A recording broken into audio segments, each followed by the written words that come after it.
Well, a very good morning to you on this 14th day of December 2023. I hope your day started out as expected. It's raining right here in the capital, Nairobi, so it's a chilly morning. But trust you me, we're here to inform you and bring you up to speed with the latest news making headlines. Despite the rain, despite the cold weather, we're here and we're stickler for our roles to inform you. Apologies for the late start, but I just want to bring you up to speed with good news that will be coming your way in terms of what we'll be informing you about. We'll get to peruse the dailies, some of the top stories that have been encompassed in today's dailies. With me, I have Kenya's Bold newspaper, The Standard, The Daily Nation, The Star newspaper, Taifa Leo for the Swahili enthusiast, and we'll get to interrogate some of those headlines. Apart from that, we'll equally get to take a look at some of the top stories that have developed in the course of the last 24 hours and the last week in terms of governance and economy matters. Definitely taking a look at the move by President William Ruto to reel in on the power blackouts in the country. That's one of the top stories on today's dailies. The Standard will take a look at some of the recommendations that were passed during the cabinet meeting just yesterday. Apart from that, President William Ruto yesterday spoke on the affordable housing project, and he definitely spoke tough on the stopping of that particular project by the courts, mentioning that he will deliver, come what may, and he will deal with the consequences thereafter. Not just that, he equally spoke about the privatization of state-owned corporations, mentioning that we have 350 public entities and the government is spending billions, but if you ask them what they are delivering in return to the gobbling up of taxpayers' money, it's questionable. He said this is a path we must take. Difficult decisions must be done, and he's the man to do that job.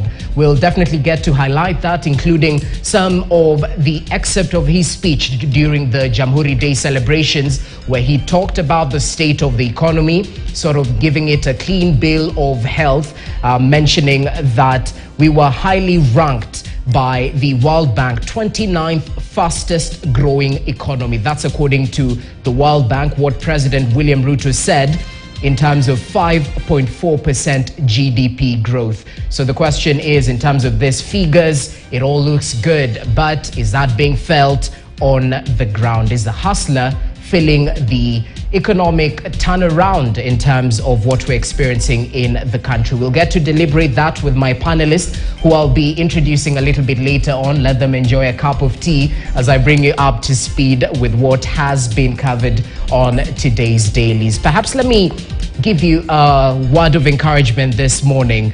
Waking up early, connecting with nature, and having quiet time are some of the priorities, and they're non-negotiable. So in retrospect, just have some time to yourself when you wake up.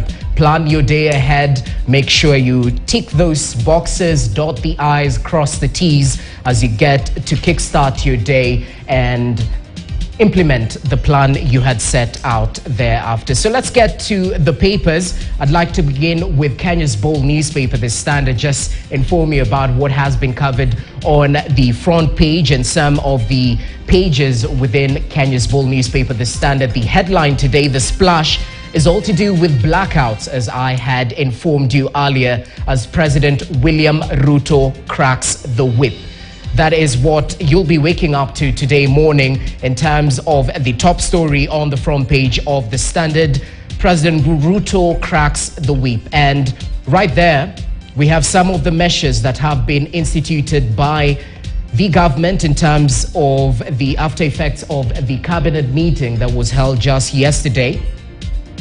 One of the measures, split transmission line system, so that power failure in one part of the country does not affect the entire country. Number two, to deal with overloading, build 37.5 billion shilling Bomet Narok line with the African Development Bank funding. Those are some of the measures that will be taken to curb the power blackouts that we've experienced in the country. Most recently happening on Sunday, on December 10th, that is. The lights definitely were a cause of concern. We had from the Cabinet Secretary of Energy, Davis Chirchir, mentioning that there was an overload in one of the transmission lines. So that's why the Cabinet has resolved to build a 37.5 billion shilling Bomed Narok line in order to alleviate the stress on the transmission lines, even as they split the transmission line. So in case power goes out in one part of the country, does not affect the entire country. 8.5 billion, that is the figure. Kengen solar power project at the Seven Forks Dam is set to provide a safeguard against failure. So a lot of investments set to go into our transmission lines, as we had the infrastructure cannot bear the demand. Riot Act as well, where President, during a cabinet meeting, terms frequent nationwide electricity outages embarrassing and unacceptable, directs power bosses to comprehensively deal with the failures that are hurting Kenyans and the country's investment profile. More details on page 4, as President William Ruto read the Riot Act to his cabinet secretaries. Of course, many Kenyans were expecting heads to roll, bearing in mind this is not the first occurrence in power blackouts.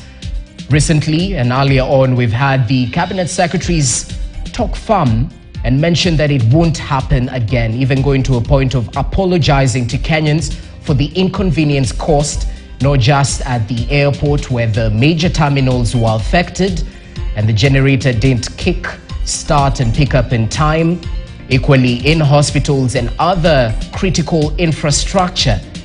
Mind you, even in one of those occurrences, it's reported that State House was affected as well by the power blackout. So it's definitely an egg on our face, as the President and the Cabinet Secretary for Energy said. But what is being done? More details on page 4 of the Standard. So make sure you grab yourself a copy and find out the latest developments from that cabinet meeting that was held just yesterday. Apart from that, world strikes historic pact to ditch fossil fuel. Now, after 2 weeks of intense negotiations at the Dubai COP28, the government ministers representing nearly 200 countries agreed to a deal that calls for a transition away from fossil fuels after a previous proposal was met with heated and widespread backlash. So, a lot of criticism has been centered on the COP meetings. A lot of talk, a lot of planning, but when it comes down to implementation, it's a little bit wanting, even as the African countries are left to bear the brunt of climate change in terms of extreme weather patterns, extreme weather conditions. Case in point, in Kenya, we're just from one of the worst droughts we've experienced in the country, and right now we're dealing with El Nino, if it's still there with us. So definitely a cause of concern. Page 10 has more details on the takeaways from the Dubai COP28 summit after 2 weeks of intense negotiations, as the Standard highlights. On the national pages 6 and 7, inside Raila's push to stem Azimio revolt. It seems it's not all rosy at the coalition party, Azimio, even as there seems to be a revolt. All this stemming from the NADCO report that was released a while back. We're waiting for Parliament and the executive to start the implementation process. But once it occurs, once it kickstarts, we'll definitely see the ball rolling, and that will bring into the picture the question of whether we're going to the referendum way or we stick to implementation through various organs, including Parliament. But in terms of that revolt, what you need to know is they seem to be pulling in different directions, even as the Azimio leader Raila Odinga is trying to get his house in order.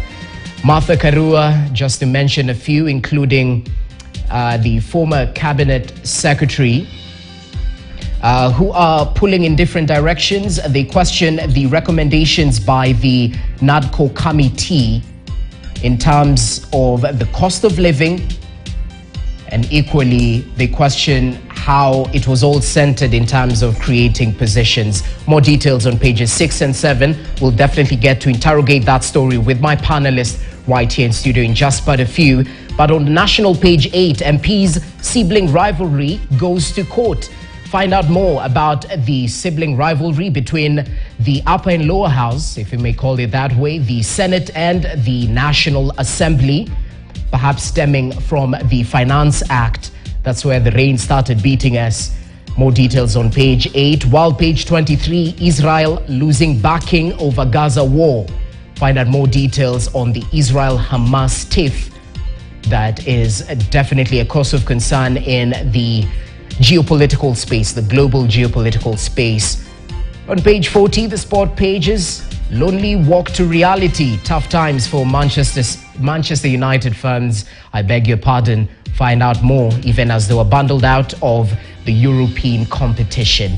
That's the latest in terms of what has been covered in Kenya's bold newspaper, The Standard. So make sure you grab yourself a copy so you're adequately informed about some of these developing stories that will affect you in one way or the other. From the blackouts to the pact that has been signed at COP28 to the latest in political intrigues in the country. That's on The Standard. Let's cross over to the Daily Nation real quick and fast.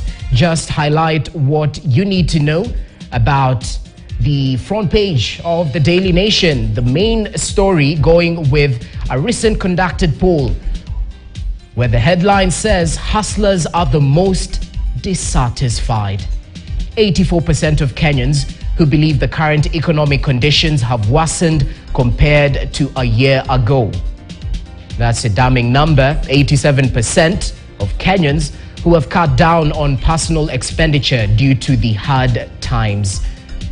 Another cause of concern right there, according to that particular poll, where the survey shows the cost of living was a major part of the ruling party's successful 2022 campaign. Perceptions towards current economic conditions, 80% think it's worse, 7% think it's better, while 8% think we're at the same place we were during the previous administration. Best performing CSs, according to that particular survey, we have Professor Kithure Kindiki coming in at 65%. Musalia Mudavadi, the Prime Cabinet Secretary and the man in charge of the Foreign Affairs docket, 62%. Ezekiel Machogu, the man in charge of Education, 58%. Susan Nahumicha, 57%. The lady in charge of Health. And the man in charge of Transport, Kipchumba Murkomen, coming in at 57%. Those are some of the best performing CSs according to that particular survey.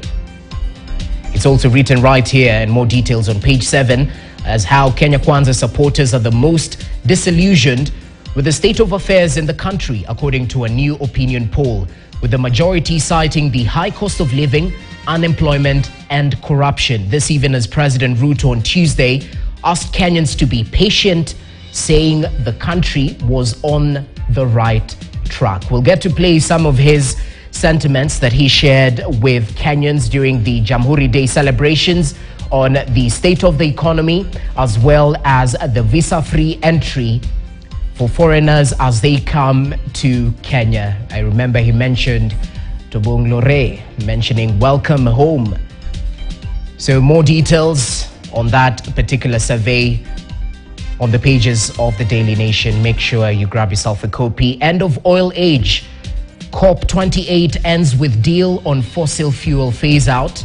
Page 2 says representatives from nearly 200 countries agreed to begin reducing global consumption of fossil fuels to avert the worst of climate change, a first of its kind deal, signaling the eventual end to the oil age. Page 2 has more details on that. The back page, hospitals threaten to lock out teachers, police in 5 billion shillings row, where policyholders under the government-financed medical insurance scheme for teachers, police and prisons officers could be forced to pay out of pocket after hospitals threatened to suspend services for over 5 billion shillings in unpaid claims. Definitely a cause of concern for our workers, including the teachers and our men in uniform. Find out more details on the latest developments in the health sector.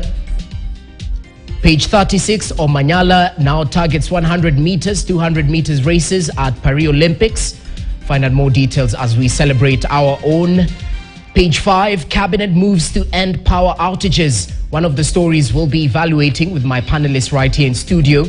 Some of the recommendations that were put forth by the Cabinet following that meeting that was held yesterday. Are they enough to stem out the endless power blackouts that we've experienced in the country? 3 power blackouts, mind you, in 6 months at the JKIA is quite unacceptable. Bearing in mind, in January, we'll be opening our borders to people from all walks of life. So do we have the capacity to handle the numbers? Some of the critical questions we'll be looking at as some of these topics are intertwined. Page 10, Kenya's prop in China's world supremacy agenda, says US report. So are we serving our own interests, or are we puppets of the West? That's one of the questions that US report seeks to question. Are we puppets of the East rather, or are we serving our own agenda? Find out more details on page 10 on that recently released US report that highlights Kenya might be a prop in China's world supremacy agenda. So that's the latest on the Daily Nation. I hope you're adequately informed, at least just tidbits of information on what to expect on today's edition of the Daily Nation. Let's cross over to Business Daily. For all the economy enthusiasts, business enthusiasts, this is what you'll find on the front page of the Business Daily.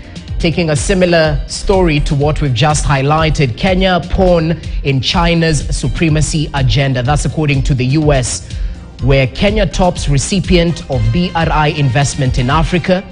US report faults Kenya for extraditing 45 Taiwan citizens. Where an official report to the US Congress claims China has abused its economic influence over Kenya to drive its expansionist agenda, including pushing for the ultimate annexation of Taiwan as part of its One China policy. Find out more details on that particular report. Irony of a weak Kenya shilling and a declining export earnings. Kenya's shrinking export earnings in defiance of a weakening currency have exposed underlying weaknesses and loss of competitiveness in the economy, threatening the country's ability to create jobs. KQ cancels flights on crew shortage. Unfortunate news there, as a national carrier, Kenya Airways faces a cabin crew shortage that has forced it to cancel and delay flights, threatening its revenues over the peak festive season. To taxation matters, Kenyans cut vehicle imports by 22 billion shillings on taxes. More details on the import of second-hand cars in the country, where Kenyans have slashed expenditure by nearly a fifth on the back increased taxation, weakening shilling, and shortages of second-hand units, signaling a revenue shortfall for the taxman. Remember, as 2 weeks ago, the man in charge of public coffers, the Treasury Cabinet Secretary, saying we're in the red. In fact, we're paying salaries backdated, and equally, he was not sure about NGCDF funds being released on time. So more details on the taxation as well. But crossing over real quick and fast to Taifa Leo, Mawaziri Baridi. That is the front headline on Taifa Leo, ambapo mawaziri Kithure Kindiki na Kipchumba Murkomen wajitokeza kama wachapakazi wanaotangamana na raia. This is according to a report recently released, a survey, ambapo waziri wa kawi Davis Chirchir ameorodheshwa miongoni mwa mawaziri ambao utendakazi wao ni wa kutilia shaka zaidi katika baraza la mawaziri la Rais William Ruto, akifuatiwa kwa karibu na waziri wa jinsia Aisha Jumwa, kulingana na utafiti wa hivi punde wa shirika la TIFA. Ukurasa wa pili una maelezeo zaidi. Benki ya DTB kufungua matawi 17. Ukurasa wa pili una maelezeo zaidi. So that's the latest covered on Taifa Leo. Regionally, you can expect this on the East African. Somalia's stars align. Just as Mogadishu settled in East Africa Community, creditors wrote off $4.5 billion of its debt days after UN lifted an arms embargo. This is a vote of confidence in the state's ability to lead the country to peace and growth. Find out more on the latest regional developments. Remember, EAC was welcomed into the East Africa Community recently after a long wait. So what good tidings does this bring to the East Africa Community member? More details on pages 4 and 5. Even as Eastern Congo exposed as East Africa troops leave, where Kenya Juba contingent exit, but military chiefs worry about renewed clashes. So that's what you can expect on today's edition of the East African. Real quick and fast to the People Daily as we finalize the interrogation of the front pages of today's dailies. Let me just center that for you, where we have details of a damning survey. That's what you can expect. It doesn't seem to be cooperating. Anyway, damning survey, Kenya heading in the wrong direction. Latest poll by TIFA shows that vast majority of Kenyans are worse off now economically than they were a year ago. So that's on the front page of the People Daily. So those are some of the stories you can expect in terms of news-making headlines. Even as you start your day, make sure you grab yourself a copy so you're adequately informed about some of these stories that are covered on the dailies today. So ladies and gentlemen, allow me to introduce my panelists who are joining me in studio. It's a chilly morning, so we definitely appreciate their presence here. It started raining at about 4:30 a.m. It seems to be a little bit quiet right now. I'll find out from them if it's still raining cats and dogs, as they say. So I'm joined by Professor Gitile Naituli, a governance expert, not a new face and name to this show. Karibu sana, Prof. It's a pleasure to have you with us. I hope you've had a fantastic week. Celebrated Jamhuri in style? A very good one. Yeah. Yes. Were you celebrating at Uhuru Gardens or virtually? No, virtually. Virtually? Yes. Okay, it's good to have you with us, Prof. We'll get to interrogate some of these top stories with you. I'm equally joined by Moses Obenzo. He's an economist. Moses, karibu sana to this panel. It's a pleasure to have you with us. I hope you're having a fantastic morning. Thank you very much for having me this morning. Yes, indeed, I'm having a wonderful morning. Okay, we'll definitely need your input in terms of the economy, because we heard from the president, we're on the right track. But according to this survey that was released most recently by TIFA, it mentions that, majority of Kenyans, 80% thinks the economy is heading towards the wrong direction. So it will be proper to have your input right here. Thanks for your time. Equally joined by Maliba Arnold. It's a pleasure to have you with us, public policy analyst. Good morning. Morning, sir. Thank you for your time. Karibu sana. Asante. I hope the rain didn't inconvenience you in one way or the other. Just a little bit to cool my body between the parking and the entry. Well, they say rain is a blessing, especially in terms of pushing our agricultural agenda. So, gentlemen, thank you so much for your time. I'd like us to begin with the poll that was released recently. Of course, it has been covered on various pages of the dailies, but it's on the front page of the Daily Nation. And if we could have it on the screen, the cost of living was a major part of the ruling party's successful 2022 campaign, as we well know. But according to this poll, a majority of Kenyans, actually 84%, believe the current economic conditions have worsened compared to a year ago. This even as President William Ruto gave a clean bill of health as he was speaking about the state of the economy during the Jamhuri Day celebrations.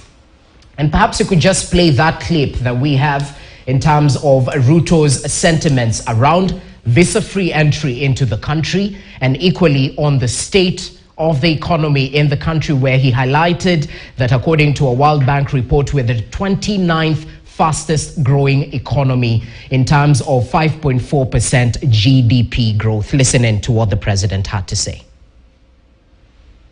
It is with great pleasure, as president of this extraordinary country, to make a historic announcement of the decision of the government of Kenya.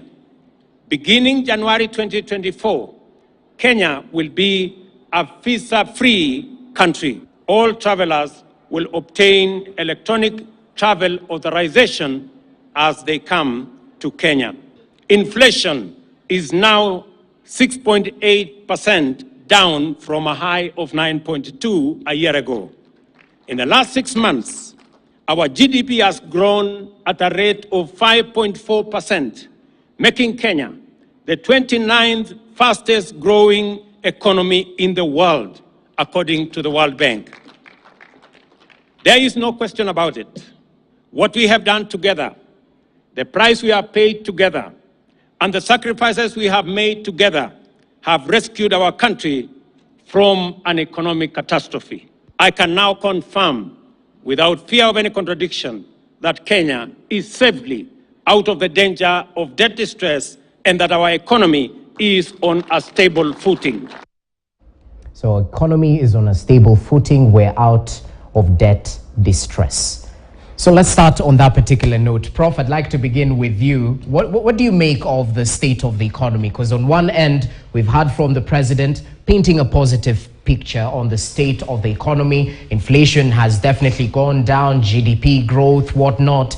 But according to this particular survey that was done, perhaps these figures are not felt qua ground. The hustlers seem to have a different narrative. What's your evaluation of this whole issue? You see, the president is saying what he needs to say. I mean, what else can he really say? The truth. He must say that we are not the truth.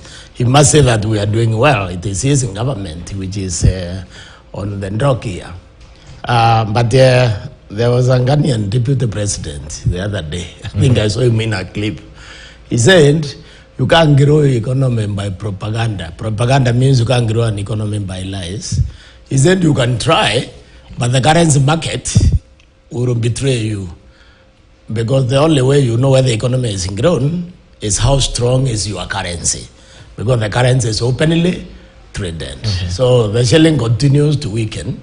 So that's clear indication that the economy is going in the wrong direction, and that the Kenyans are right and the president is wrong in his assessment. I think the president, you see, I hope he doesn't believe what he's saying, because if he does, then he will not fix the economy. Hopefully, what he's saying was good for the day, because otherwise, he won't retreat and try to assess the best way to deal with this economy. The government lost the direction when it came to office of fixing the economy. When we inherit a challenging economy, like Kibaki did when Kibaki came in, then the president's only option was to have a very small, neat government that works. A cabinet of 14, principal secretaries 14, the minimum accepted by the constitution. And a small government means controlling now government expenditure. Then having done that, then you would have rationalized taxation, so that the taxation has a purpose. Right now it has no purpose. It's just about raising revenue, which it will not raise, because the higher the taxes, the less money eventually you collect. So rationalize taxation, and then move to control, reduce the cost of energy. Now the idea of reducing the cost of energy is in getting Kenyans to invest in themselves. When you hear that a government a country is rich, it's not the government that is rich. It's individuals within that state. So individuals know how to work for themselves if they are enabled. So controlling energy was one of the things the government should have done. He did not do. And then remove all the cartels from the food sector. Okay? Make sure that you protect the country from profiteers in the food sector. The government did not do that. Okay? Now, having protected the people from the profiteers in the food sector, then you make sure the cost of education is as affordable as practically possible, and the cost of health. Once you attack those areas, then you put the economy in a growth trajectory. The government didn't do that, and therefore it has no possibility whatsoever of putting this economy in a growth trajectory. Now, the other day, I don't know where he's getting the statistics from the World Bank, because Kenya was not on the list of the fastest growing economies even in Africa. We had Ethiopia, we had Zambia, we had Malawi, we had Djibouti. Okay? Yeah. Kenya is not on that list, so I don't know the statistics, which World Bank. Well, I'll definitely have to confirm that in just a few. And I think it's important actually to check that, to Google the fastest growing economy in Africa. Yeah. Forget about it. He said the world, 29 in the world. I think you can even Google during this session, and we can confirm whether that is accurate or not. But the truth is, the government lost it at the very beginning. Yeah. Governments always succeed in the first year. When they fail in the first year, they fail completely. Because the government works for 3 years. The last 2 years, they are about elections. So I don't know. I mean, but the president is supposed to give us hope. And that indeed is not supposed to depress us further. So he did his job well on the Jamhuri Day. Well, Prof, you've said a couple of issues, including, increasing taxes. Perhaps does not necessarily mean that increasing collection. But just recently, we had KRA's revenue collection has hit the 1 trillion mark, and they target to collect 2.787 by the end of this financial year. So I don't know if this is a step in the right direction, if you ask me, because... Finally, the collection will fall, as people adjust to how to avoid paying unreasonable taxes. Finally, they must reform, because there are two things in tax. There is what is called the economic, and there is what is called the numerical.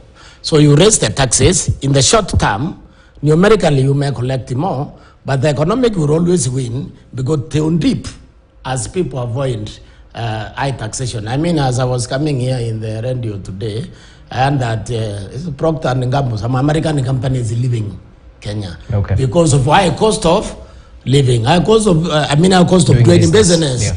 Part of the cost of doing business is taxation. Interesting. And I'd like to save the economists for last. Let's cross over to Maliba just briefly, because the question would be, are we minding our P's and Q's? We're not at the best place economically, at least going by what the Treasury Cabinet Secretary, the man in charge of public coffers, mentions. We're struggling to pay salaries in terms of NGCDF delays in the disbursement of funds. We well know about the other delays in terms of capitation as well. So when the president paints a picture that indeed we are growing, we are resilient, on the other side we have his treasury man who's saying that, we still need to, check a couple of things. We're in the red as a country. Well, what do you make of it? I don't think that is the first time we've had a similar statement from Treasury. I just need to dispense with that, first of all, because sometimes, in looking for news, we could actually squeeze so much out of nothing. On 23rd of February this year, the CS Treasury said the same thing. You can go back and check. Last year in June, Ukuri Yatan said the same thing.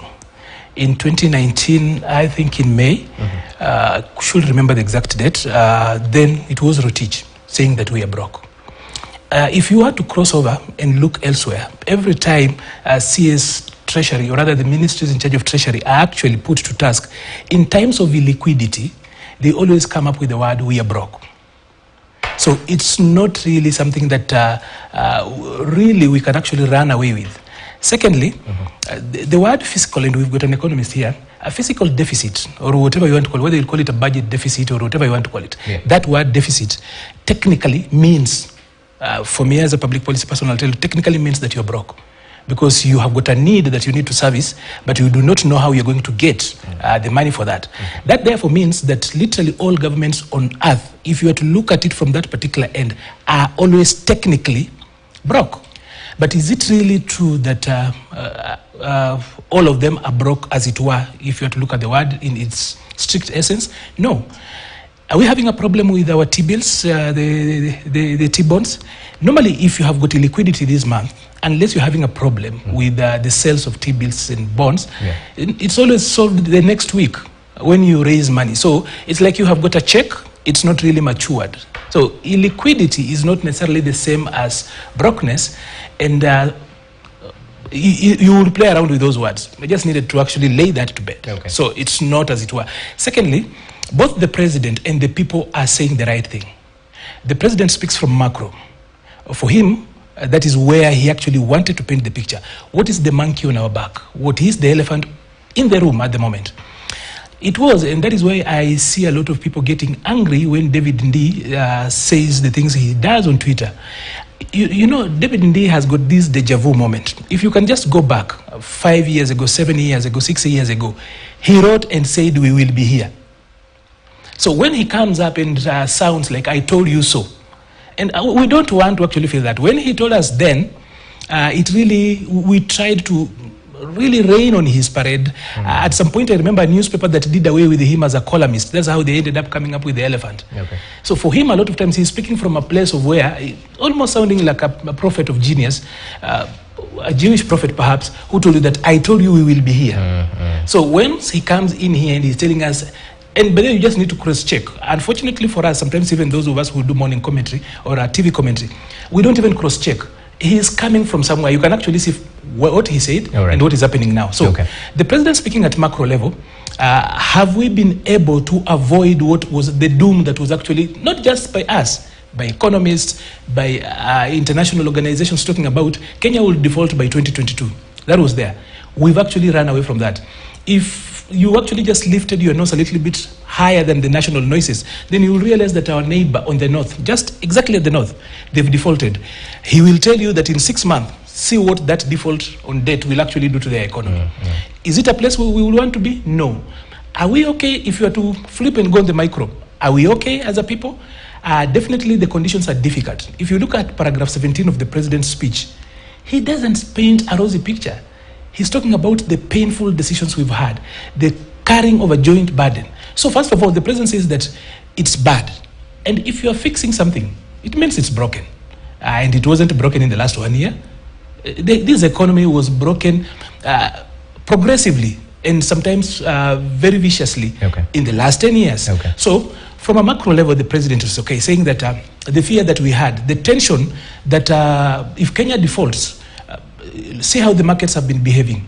Part and parcel, of course, looking at the currency problems, it's an outcome of very many factors. And part of it is actually the fear that we could actually be defaulting, apart from what the US is doing, buying back dollars that they actually had put into the market during COVID.